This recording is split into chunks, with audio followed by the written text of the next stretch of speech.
19 ವರ್ಷದ ನಂತರ ಮತ್ತೊಂದು ಬಾರಿ ಮೈಸೂರಿನಲ್ಲಿ ಬುದ್ಧನ ಕೂಗು ಪ್ರಾರಂಭ ಆಗಿದೆ. ಪುರುಷೋತ್ತಮ ಹೇಳಿದಾಗೆ ಶ್ರೀನಿವಾಸ್ ಪ್ರಸಾದ್ ರವರು ಪ್ರಾರಂಭ ಮಾಡಿದಂತ ಬುದ್ಧ ನೆಡೆಗೆ ಮರಳಿ ಮನೆಗೆ ಕಾರ್ಯಕ್ರಮದ ನಂತರ ಬುದ್ಧನ ಸಿದ್ಧಾಂತಗಳನ್ನ ತತ್ವಗಳನ್ನ ಮತ್ತೊಂದು ಬಾರಿ ನಮಗೆ ಜ್ಞಾಪಕ ಮಾಡಿಕೊಡೋದಕ್ಕೆ ಈ ಕಾರ್ಯಕ್ರಮವನ್ನು ಮಾಡಿದ್ದಾರೆ. ಇಡೀ ವಿಶ್ವ ಇವತ್ತು ಬುದ್ಧನ ತತ್ವಗಳ ಅಡಿಯಲ್ಲಿ ನಡೆಯೋದಕ್ಕೆ ಪ್ರಯತ್ನ ಮಾಡ್ತಾ ಇದೆ.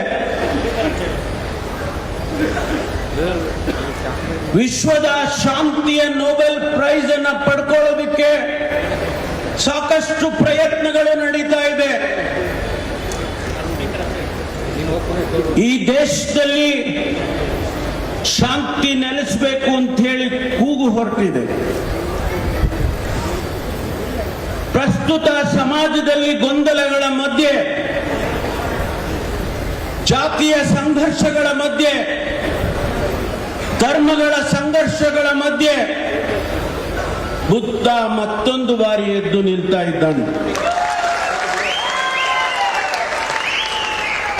ಈ ದೇಶಕ್ಕೆ ಬೇಕಾಗಿರ್ತಕ್ಕಂಥದ್ದು ಸಂಘರ್ಷ ಅಲ್ಲ, ಈ ದೇಶಕ್ಕೆ ಬೇಕಾಗಿರ್ತಕ್ಕಂಥದ್ದು ಶಾಂತಿಯ ಮಂತ್ರ. ಬುದ್ಧನ ಸಿದ್ಧಾಂತವನ್ನು ನಾವು ಪಾಲಿಸಿದ್ದೇ ಆದ್ರೆ ಈ ದೇಶದಲ್ಲಿ ಪ್ರತಿಯೊಬ್ಬ ಮಾನವನಿಗೂ ಪ್ರತಿಯೊಬ್ಬ ಪ್ರಜೆಗೂ ಗೌರವ ಸಿಕ್ಕತ್ತೆ, ಸಮಾನತೆ ಸಿಕ್ಕತ್ತೆ.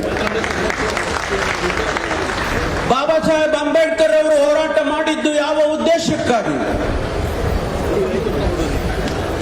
1935ರಲ್ಲಿ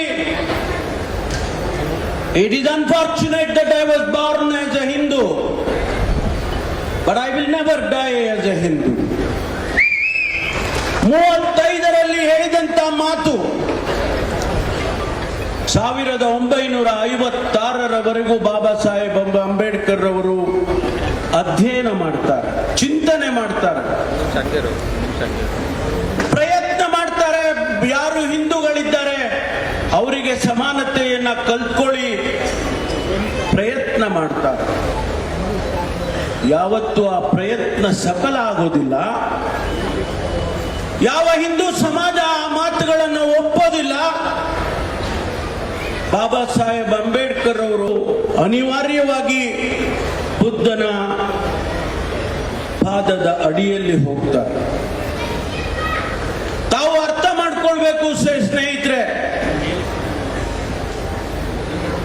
ಯಾವ ಭಾರತ ಸುಸಂಸ್ಕೃತವಾಗಿ ಇದೆ ಅಥವಾ ಸುಸಂಸ್ಕೃತವಾಗಿ ಇರಬೇಕು, ಅದನ್ನ ಬಿಟ್ಟು ಜಾತೀಯತೆಯನ್ನ, ಧರ್ಮದ ವ್ಯತ್ಯಾಸಗಳನ್ನ ಮಾಡುವಂತ ಸಮಾಜ ನನ್ನ ಜನ ಅದಕ್ಕಾಗಿ ಇರಬಾರ್ದು ಅಂತೇಳಿ ಬಾಬಾ ಸಾಹೇಬ್ ಅಂಬೇಡ್ಕರ್ ಅವರು ಬುದ್ಧನ ಕಡೆ ಹೋಗ್ತಾರೆ. ಲಕ್ಷಾಂತರ ಜನ ಯಾರು ಶೋಷಿತ ಸಮುದಾಯದಿಂದ ಬಂದಂತವರು ಅವರೆಲ್ಲರನ್ನು ಕೂಡ ಬುದ್ಧನ ಕಡೆ ಕರ್ಕೊಂಡು ಹೋಗ್ತಾರೆ.